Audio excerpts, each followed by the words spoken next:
लेकिन वह इस बात को सोचता रहा कि यह कैसे हो सकता है कि मैं बिना दवाएं खाए ठीक हो गया। नमस्कार दोस्तों, स्वागत है आपका हमारे चैनल पर। आज हम ऐसे ऐतिहासिक स्थल के बारे में बताने जा रहे हैं जो शिक्षा और ज्ञान का प्रतीक है। जी हाँ, हम बात करने जा रहे हैं नालंदा विश्वविद्यालय की।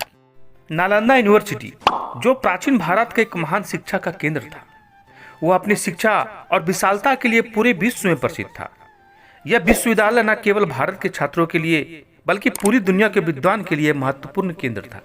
इस वीडियो में हम जानेंगे नालंदा यूनिवर्सिटी की स्थापना, इसकी विशेषता और सिर्फ कि वहाँ के विद्वान और आचार्यों के शक्तियों के भय से खिलजी ने इस विद्यालय में आग लगा दी और 1600 सालों के इंतजार के बाद यह विद्यालय फिर से बनकर कैसे तैयार हो गया। तो चलिए शुरू करते हैं एक अद्भुत यात्रा नालंदा विश्वविद्यालय की ओर। दोस्तों, आगे बढ़ने से पहले यदि आपने अभी तक हमारे चैनल को सब्सक्राइब नहीं किए हैं तो फटाफट कर दीजिए, क्योंकि इसी तरह के वीडियो में हमेशा बनाता रहता हूं और जानकारी आप तक पहुंचाता रहता हूं। तो दोस्तों, तैयार हो जाइए नालंदा यूनिवर्सिटी की इस रोमांचक कहानी के लिए। चलिए शुरू करते हैं। नालंदा यूनिवर्सिटी देश की ऐतिहासिक इमारतों में से एक है। बिहार के पटना से 90 किलोमीटर दूर 1600 साल पुरानी ये इमारत आज भी इतिहास के पन्नों में एक ऐसी धरोहर के रूप में दर्ज है जिसने कई जख्म भी झेले हैं। मोटी मोटी ईंटों से बनी इन सदियों पुरानी यूनिवर्सिटी में हिंदू और बौद्ध धर्म की शिक्षा दी जाती थी। यहाँ बड़ी बड़ी क्लासेस, आवास और एक खास लाइब्रेरी हुआ करती थी। नालंदा यूनिवर्सिटी की लाइब्रेरी का नाम धर्मकुंज था। यहाँ धर्म ग्रंथ और ना जाने कितनी आयुर्वेदिक किताबें हुआ करती थी। लेकिन दो समुदायों की लड़ाई के चलते इस लाइब्रेरी की किताबें जलकर खाक में मिल गई, जिसके पीछे हाथ था मुस्लिम शासक अलाउद्दीन खिलजी का। 27वीं ईस्वी में नालंदा यूनिवर्सिटी की स्थापना हुई थी। इसे दुनिया का पहला रियायती विद्यालय कहा जाता था, जहां एक समय में मध्य पूर्व एशिया के करीब 10,000 छात्र एक परिसर में रहते थे और अध्ययन करते थे। उस समय वहां की लाइब्रेरी में करीब 90 लाख किताबों का संग्रह था। ये छात्र मेडिसिन, तर्कशास्त्र, गणित और बौद्ध सिद्धांतों के बारे में अध्ययन किया करते थे। तिब्बती धर्म गुरु दलाई लामा ने एक बार कहा था, हम लोगों को जो भी बौद्ध ज्ञान मिला है वो सब नालंदा से आया था। इसके स्थापना के करीब 700 साल बाद तक नालंदा यूनिवर्सिटी दुनिया भर में शिक्षा का सबसे बड़ा केंद्र बना रहा। इस दौरान इसकी ख्याति फलती फूलती रही। दुनिया में इसके जैसा कोई दूसरा उदाहरण नजर नहीं आया। दिलचस्प बात यह है कि नालंदा यूनिवर्सिटी की स्थापना करने वाले गुप्त वंश के शासक धर्मनिष्ठ हिंदू थे, लेकिन वे बौद्ध धर्म, इनकी बौद्धिकता और दार्शनिकता लेखन के प्रति सहानुभूति का भाव रखते थे। भारतीय चिकित्सा प्रणाली यानी आयुर्वेद के बारे में नालंदा विश्वविद्यालय में काफी कुछ सिखाया जाता था। बाद में यहाँ के छात्रों के जरिए यह दुनिया के दूसरे हिस्सों तक पहुंचा। नालंदा यूनिवर्सिटी का परिसर प्रार्थना कक्षा और विज्ञान कक्षों से घिरा एवं काफी खुला हुआ था, लेकिन बाहर से एक किले जैसा था। इस डिजाइन को दूसरे बौद्ध संस्थानों ने भी अपनाया। यहाँ इस्तेमाल हुए प्लास्टर की तकनीक ने थाईलैंड की स्थापत्य कला पर असर डाला और धातु कला तिब्बत और मालय प्रायद्वीप तक पहुंची। लेकिन नालंदा यूनिवर्सिटी के सबसे महत्वपूर्ण और दीर्घकालिक असर वाली विरासत शायद गणित और खगोल विज्ञान में इसकी उपलब्धियां रही। भारतीय गणित के जनक कहे जाने वाले आर्यभट्ट के बारे में अनुमान लगाया जाता है कि वे 6वीं शताब्दी की शुरुआत में नालंदा विश्वविद्यालय के प्रमुख थे। कोलकाता स्थित गणित के प्रोफेसर अनुराधा मिश्रा ने बताया, आर्यभट्ट पहले व्यक्ति थे जिन्होंने शून्य को एक अंक के रूप में मान्यता दी थी। उनकी अवधारणा से बहुत बड़े बदलाव देखने को मिले। उन्होंने गणित को बहुत ही सरल बनाया और बीज गणित एवं कैलकुलेशन जैसे अधिक जटिल गणित को विकसित करने में मदद की। शून्य के बिना तो हमारे पास कंप्यूटर भी नहीं होते।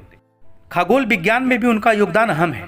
वे पहले व्यक्ति थे जिन्होंने कहा था कि चंद्रमा की अपनी रोशनी नहीं है। इनके इस काम ने दक्षिण भारत ही नहीं, पूरे अरब प्रायद्वीप में गणित और खगोल विज्ञान के विकास में अहम योगदान दिया। नालंदा यूनिवर्सिटी बौद्ध शिक्षा और दर्शन का प्रचार करने के लिए नियमित तौर पर अपने सर्वश्रेष्ठ विद्वानों और प्रोफेसरों को चीन, कोरिया, जापान, इंडोनेशिया और श्रीलंका जैसे स्थानों पर भेजती थी।